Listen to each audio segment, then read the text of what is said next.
Very important part of discipleship. You have to be inspired. You have to sense the call to ministry in some way, if God is calling you to preach in that way. Discipleship involves instruction. There are things you learn. It may involve correction if you need correction. One of the powerful parts of discipleship, someone who wants to do a work for God, you need to get involved in ministry in some way. I have disciples, they get stirred at a conference, discipleship class, whatever it might be. Pastor, I want to do something for God. I feel called. What should I do? You should get involved. You cannot be a disciple if you're not involved in ministry in some way, and you need to work with people, because it is working with people that you learn lessons. There's nothing like working with people to learn lessons about ministry and people and learn about yourself. But here's the point that I want to make as it concerns Asia. Sometimes our involvement will give you direction for future ministry. Perth, West Australia, the church that Lisa and I were originally sent out of. Australia is an extremely multicultural society. It is made up of many immigrants. I told you years ago when Lisa and I were pastoring in Melbourne, the area of Footscray, back then I think we had 35 nationalities. And I'm not talking about people who say, I have 132nd Cherokee blood. That's not what I'm talking about. I'm talking about people directly from different nations. So what happened in the church in Perth, at that time it was located in an area called Scarborough, near the beach, that Asians started getting saved. This is often what happens. You'll have waves of different nationalities or cultures that come through at any given time. Asians started getting saved in the church. Two couples in the church, Brian and Angie Roenfeld. They began following up on Asians, if they were from China, Indonesia, wherever they were from, various places. They started following up on them, forming relationships with them, working with them, and then out of that, they started doing outreaches to reach more Asians in different ways. Another couple, it's actually Brian's brother-in-law and sister, Bob and Megan Matthews. Another couple, Trevor and Priscilla Fong. He was my roommate before I got married. These were three couples that all got involved with Asians. They were simply following up, but there was an entire group. We have some pictures here, and you'll see on the left, the top row in the center, that's Brian Roenfeld. Next to that is his brother-in-law, Bob Matthews. Bottom left, that is Trevor Fong, used to be my roommate. And these are some of the Asian converts that God originally was saving. The picture on the right, there are the Matthews and the Roenfelds with some Asian converts. So they simply started working, because everybody who gets saved needs someone to befriend them. But out of that, they started getting a heart for Asians, for Chinese people, Malaysian people, whatever nationality they were, and they wanted to reach them. 1991, both the Roenfelds and the Matthews, they got jobs teaching English in the city of Guangzhou. Guangzhou is the first city when you cross from Macau. It's the closest city to, or not Macau, rather Hong Kong. It's the closest city in mainland China. And so they got jobs. Again, how can you operate in a nation that is communist, anti-Christian? You maneuver. Remember, wise as serpents. So they got jobs teaching English. Have a photo now. There's Brian and Angie at the top.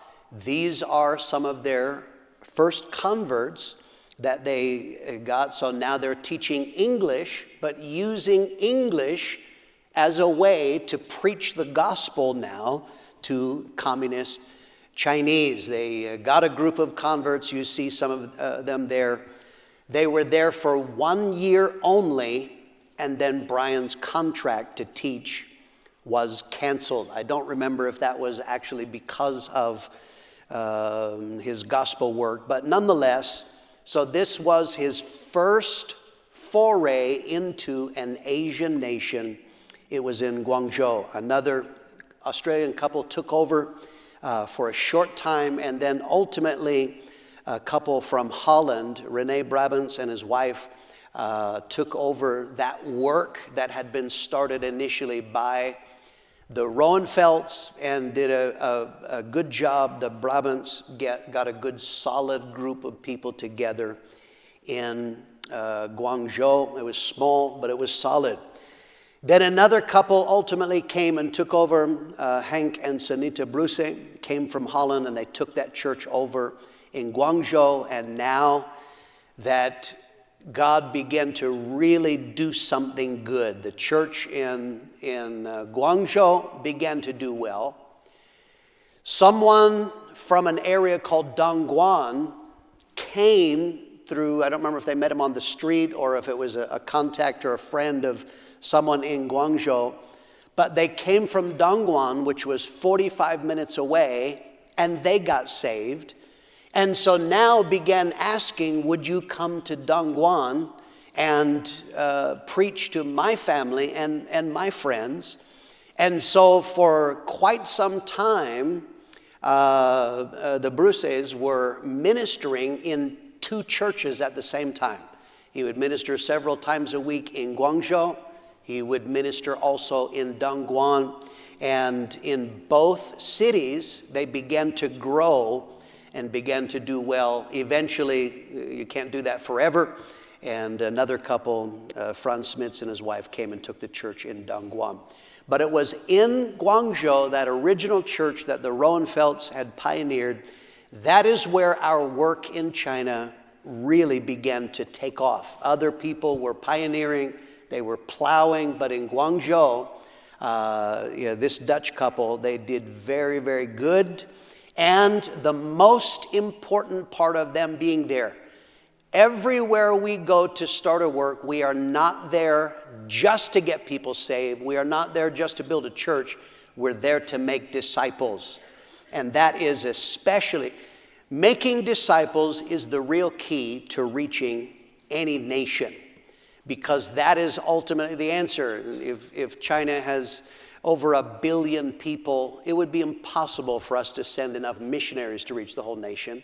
What really has to happen, to reach the entire nation, you have to have Chinese disciples, and then, of course, looking ahead, using common sense, in any Muslim, communist, or Hindu nation, probably the open door won't stay open forever. Governments change, they crack down. So if you're not making disciples, then your work has the potential of falling apart.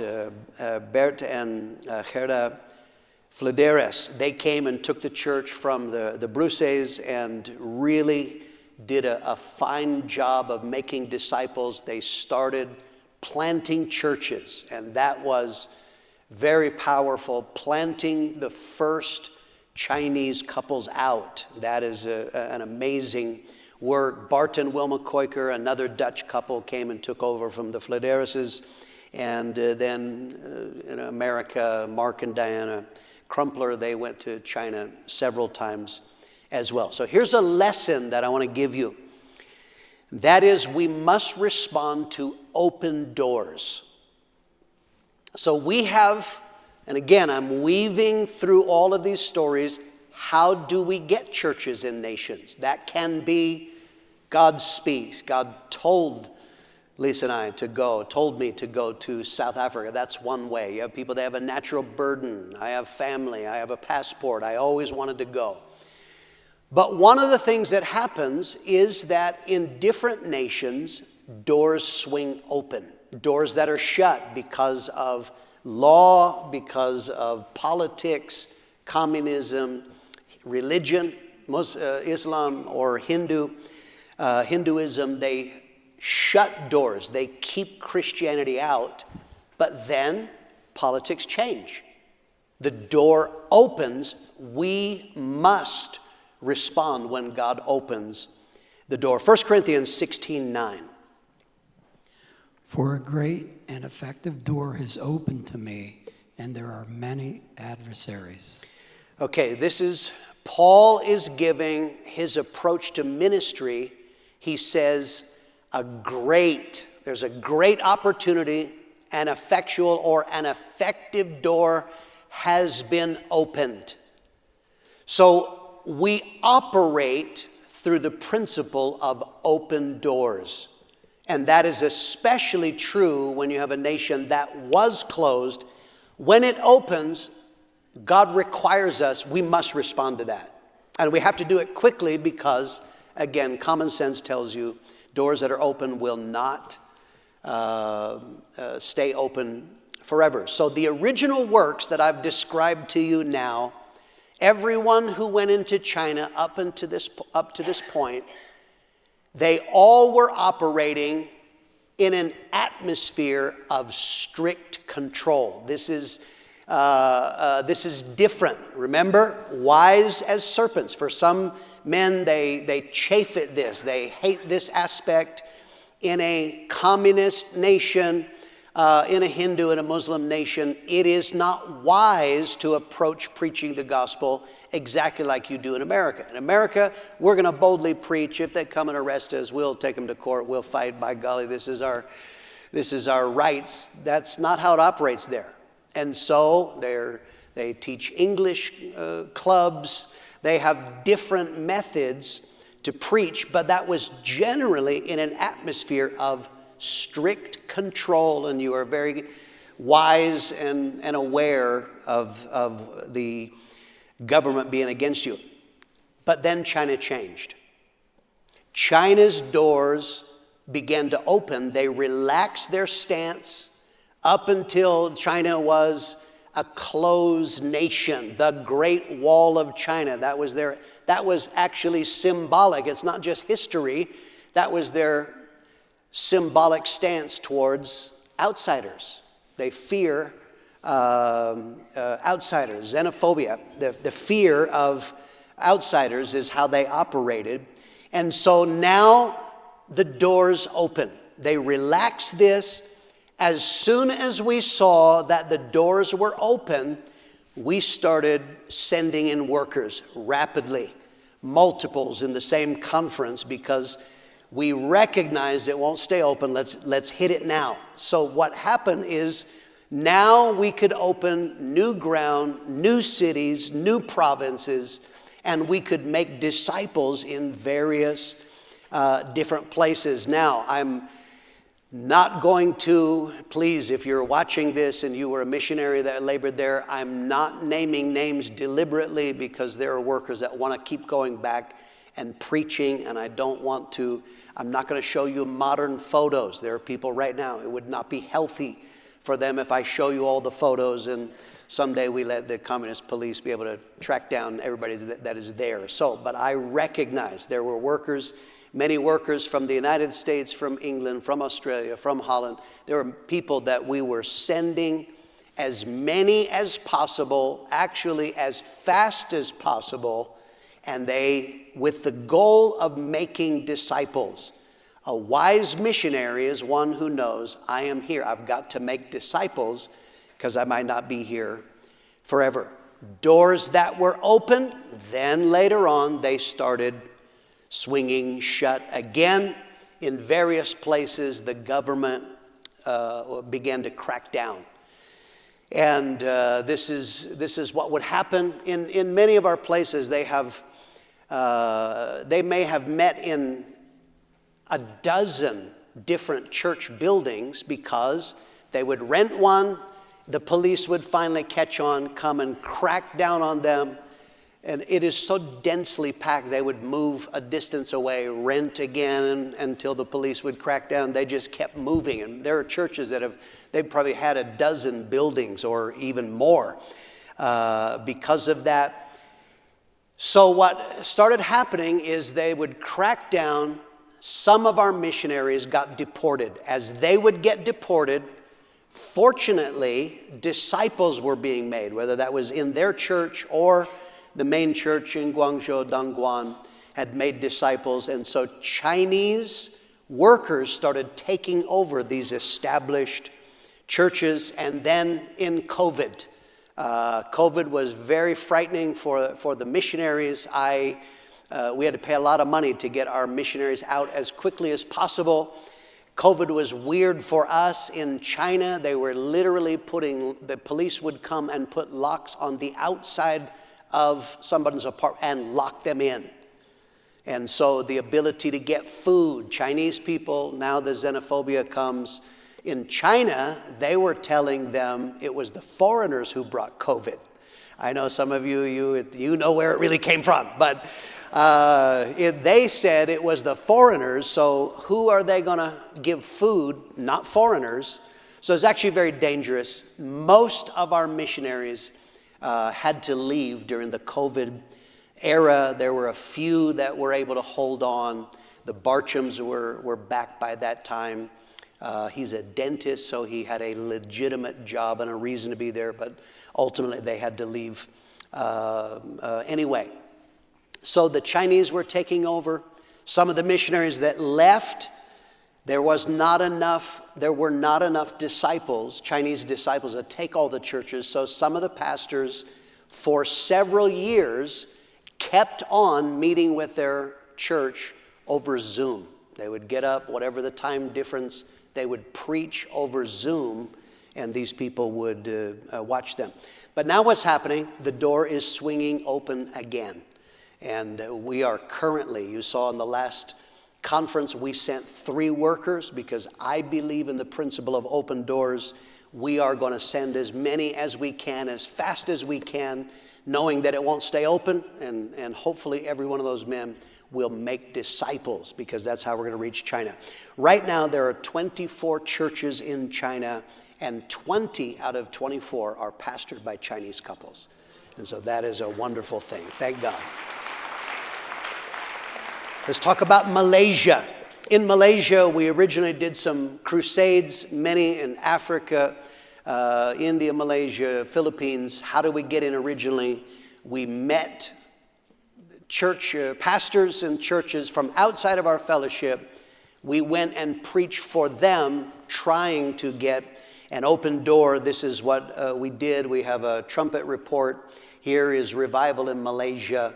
All those photos that you see, that's not a fellowship church. That was people that we met, and they would go in and did crusades. Joe Campbell had gone in a number of these crusades, and he went into Malaysia working with several existing pastors. I think I have a photo here.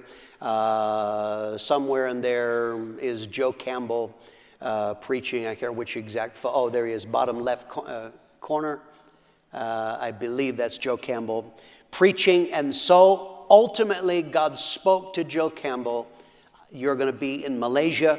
And Joe and Connie Campbell did wind up going to Kuala Lumpur in Malaysia. Malaysia is a Muslim nation. And we have a photo of them there. This is the work. Now you see Petaling Jaya is the neighborhood in Kuala Lumpur metro area. And so Joe is a disciple maker. He was preaching, getting converts, making disciples. He's challenging culture, and that is where our work in Malaysia began. We were working with other pastors, but ultimately our pastors have to go and to establish and set the pattern for others to follow. Because of the split, the rebellion of 1990, that's our next lesson we're going to look at. Joe had to leave prematurely, had to leave Kuala Lumpur, come back to rescue the church in Chandler. And so he nationalized that work in Malaysia. We now have 5 churches in Malaysia, and I'm going to show you a photo. Remember I talked about involvement, Trevor and Priscilla Fong, those earlier photos from the church in Scarborough in Perth, West Australia, working with Asians. Trevor and Priscilla Fong are in Malaysia today. They're preaching the gospel. They have been there a number of days. Indonesia. 1991, the Roenfelds. So the Roenfelds went, they were deported from China, and now he has a heart for Asians by working with them. And so the Roenfelds were sent to Jakarta, Indonesia. Indonesia is the second largest, I'm pulling this, it's India, China, and India, China, Indonesia would be the third largest Asian nation in the world, completely Muslim, but the Roenfelds, God bless them, they have a pioneer spirit, and he has a heart for people.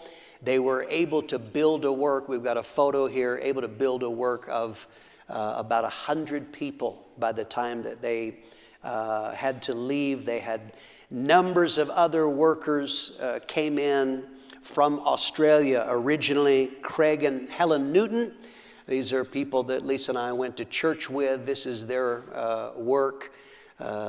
Craig is in the white shirt in the top left photo there, and then here is the church that they were building there. Another Australian couple, Scott and Anna McLean. They were sent there from, I think, the Bunbury Church. Glenn and Sandra Anderson. They were sent out of Geraldton. Chris and Marcia Razmovsky, Peter and Brenda Cruz, Zach and Zoe Triono. Zoe is the daughter of Peter and Brenda Cruz, and her and her husband are now pastoring that church in Jakarta in Indonesia. Brian and Angie Roenfeld, after going numbers of different places, I'll tell other stories. Today they are in Denpasar on the island of Bali in Indonesia, still doing a work for God. Right now we have 6 churches in the nation of Indonesia.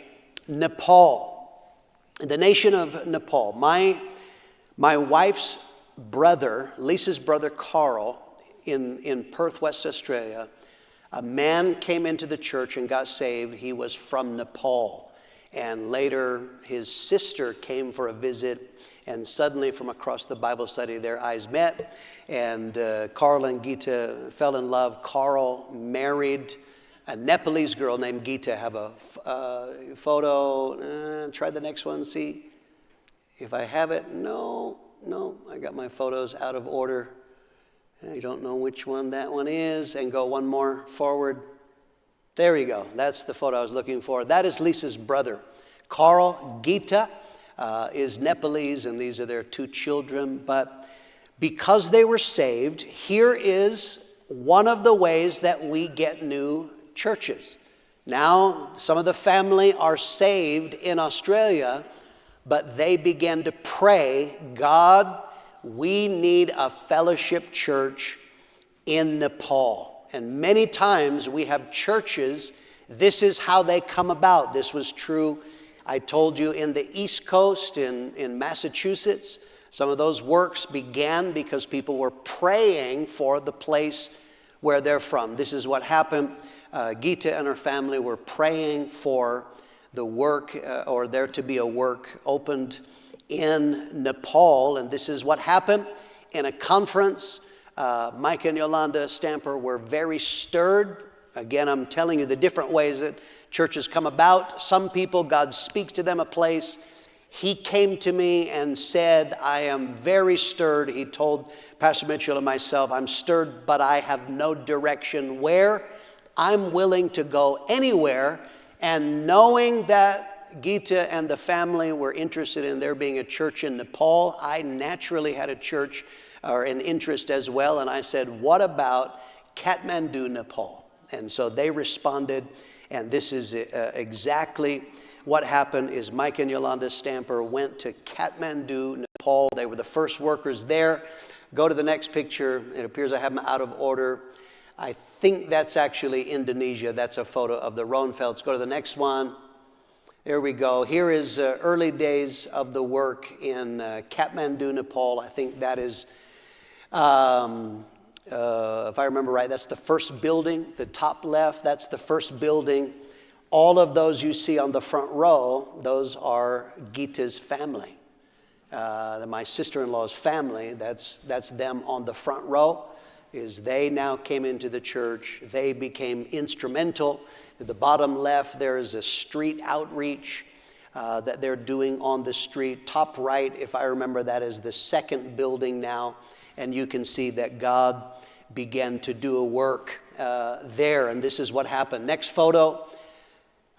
Here is now, this is the conference in India in 2022. We have 2 different workers. We sent the porters later on. And so now you see our own Paul and Amy Arps are there in the photo. I'm in the middle. And these are all of the delegates from Nepal, different ones. And numbers of those are the family of Gita that originally she prayed, and her and her brother and family were praying for a work in Nepal. And so now you're seeing that God is building a work in Nepal. The nation of Vietnam. In Vietnam, the Roenfelds now, who had been in China, had been in Indonesia. Now in 1996, they were sent to Vietnam, and then their partners in crime, Bob and Megan Matthews, this is family, both couples were sent to Vietnam. And if I remember right, it was Hanoi that they went to. Initially began to make very good impact, but again, this is a communist nation. And so what began to happen is the police, plainclothes police, followed them everywhere they went. I remember a pastor telling me of going to preach for the Roenfelds in the early days, and he said it was like being in a spy movie. Quick, hop on the motorcycle, and they're zooming in and out and going down and running down the alley and then meeting secretly. And so that's wise as serpents. And so, but it finally became, it was impossible for the Roenfelds. Everywhere they went, the police were following them, making it difficult. So after only 6 months of building a work, they got converts, they did a work for God. After only 6 months, the Roenfelds were forced to leave Vietnam and went on to India, which we'll get to in a minute. So now, Westerners, they're very suspicious of. I don't know if you remember this, but we were all amazed when Russia planted a worker into Vietnam, because who helped Vietnam in the war? Russia. So Americans they're suspicious of, even Australians they're suspicious of because they helped in the war. But a Russian, I remember like, how smart is God? A work in Russia is able to plant, and he has no problem. So that was quite novel. But then what happened is from the Philippines, the main church in Mandaluyong, they sent Ramil Cordero and his wife to Hanoi. And very, very interesting, I'm telling you about God who is in charge. We have a photo. I want you to see the next photo. Hopefully I have it in line. If you look at the right, you see 2 young men here. These 2 young men, they are Aussies from the city of Adelaide in Australia. I think they're from the Assembly of God. Somehow, these young men, their church, I don't think planted missionaries, they wanted to do something for God, and somehow, in their hearts, these 2 brothers moved to Vietnam with no support. We want to do something for God, and they thought, how can we reach Vietnamese in a communist nation? They opened a coffee shop. And so the Corderos met them. You see Boyet, and that's the leader in Philippines, talking to these Aussie brothers. When Ramil went and met them, they offered the use of their coffee shop as an English club. This is a way that to invite outsiders in without saying it's a church. And so God bless these Aussie brothers who were instrumental, giving them a place to evangelize. And that was very powerful. Next photo, they actually let this is in their coffee shop, allowing them to meet, and you see what they're really doing. They called it an English club, but they're preaching the gospel. And that was wise as serpents, harmless as doves. I am told that those Aussie brothers were so inspired ultimately at what God was doing in the church through our Filipino brothers that they wound up opening their own church. They're not with us, but God bless them. Thank God for people with hearts for the gospel. And so in Vietnam, like China, the door swung open. And when that happened, we started sending workers in, and the most powerful part is not just having churches. They started making disciples. And Ramil Cordero did an outstanding job in Hanoi, made disciples, and started planting churches, started planting Vietnamese couples into Vietnam to reach them. And ultimately, they have now planted even missionary work. Vietnamese workers are in other nations now, preaching. They're very, very powerful. Have a photo. They nationalized it. And here's a photo. That is Ramil Cordero. This is I think that is their first church building that they got. Let's see, what's the next photo that we have? There's the first baptism. Top left is the very first baptism of the very first Vietnamese converts. Down below, when Pastor Boyette came, they had another baptism. All these people got baptized. Those are Vietnamese converts. We now have 13 churches in Vietnam. Have a next photo. And no, that is new converts class after morning prayer. And one of the things when the Corderos opened, young people, very young nation at that time. And so young people were responding. There is one of their early buildings. God is doing a great work. Next photo.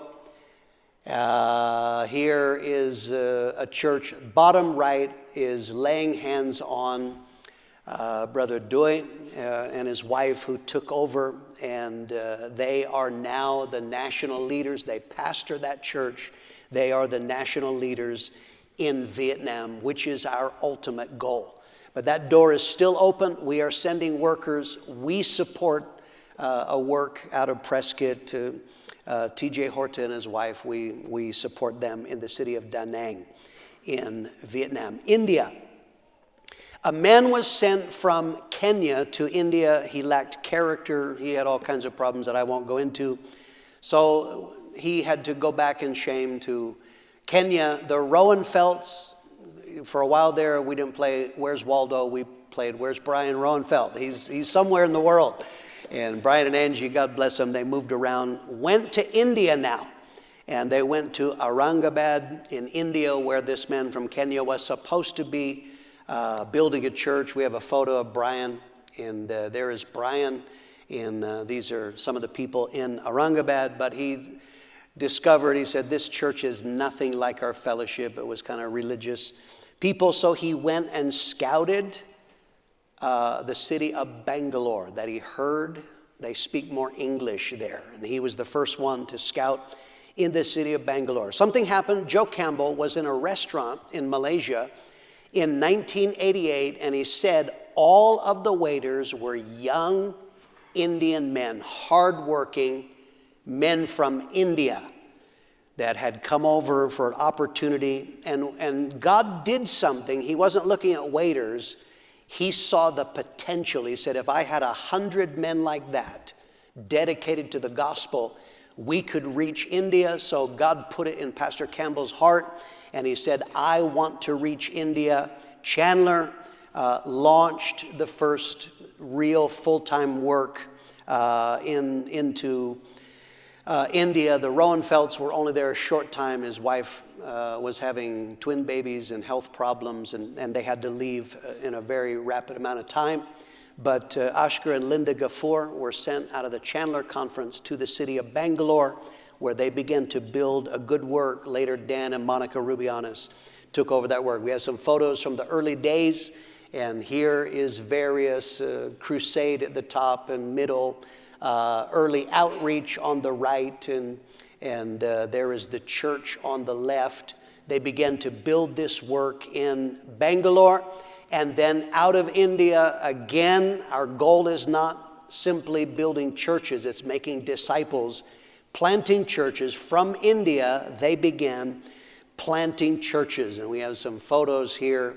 More, you see Dad in the middle there with some missionaries and a native Indian worker. There's a march on the top right. Dad preaching in the conference, giving a challenge. Conference in the bottom left and top left.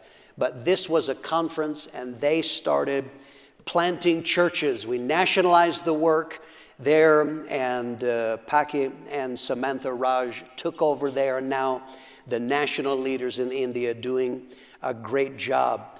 Missionaries, again, open door. We started sending in missionaries from different nations. It is technically illegal. They have a law. It's against the law to convert a Hindu. This is now a Hindu nation. It's illegal, but we don't say, well, it's illegal, so I guess they all go to hell. Absolutely not.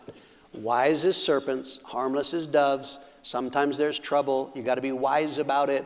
But nonetheless, we do that. Have a photo. This is from the conference in 2022 where I preached. And so these are all Indian pastors. Now we have 36 churches in the nation of India right now. Isn't that wonderful? Thank God. Thank God. Final nation, I don't have time to do every single nation, but Cambodia, our own John and Aaron Mayola. The Mayolas are our version of Where's Waldo. Somewhere in the world, the Mayolas always are. And so they were the first one. They pioneered in Cambodia. In Phnom Penh, Cambodia, they were the first ones from our fellowship to go. Later, a couple from Russia took that. But other couples have been planted, and we're starting to really make impact in Cambodia. And so this is now, the Kenyans are in Siem Reap. This is a giant wooden mallet that they have. This is the idol smasher. Because people who get genuinely saved, what did he tell the people in Thessalonica? You turn to God from idols. And so when people genuinely get saved, the idols have got to be smashed. They have got to be burned. And that massive mallet is the idol smasher. Genuine converts, they do that. And we currently have 7 churches in Cambodia. We thank God for the work that God is doing there. Final photo I want you to see here is, this is just a picture. I'm showing you different photos from my dad's Bible. And here you can see my dad's writing. This is 2017. He was getting very old and shaky. But this spoke to him, "Blessed are ye who sow beside all waters that send forth there the feet of the ox and the ass." And he was speaking about church planting. He says, that is our job. That's what we do in Prescott. That is the vision that we have. That is what we've tried to transmit. And thank God there are other churches all around the world that they are sowing beside all waters. Some of the greatest waters in the earth numerically are in Asia. And we thank God for what he's doing in Asia. Let's praise God together. Let's thank God for his goodness. God, thank you for what you're doing.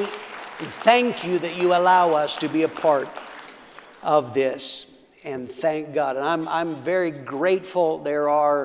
Please, I'm skipping very fast. I cannot personally name and give photos of every single person, but please recognize there are workers that they paid a great price, especially the first ones in a nation. It's often very difficult on them. I honor every single one of you. If you're watching this, I thank God for every missionary that believed and every pastor that sent, because we are going to impact Asia for Jesus. Thank God. We're going to stop there, and the service will start at 10:30.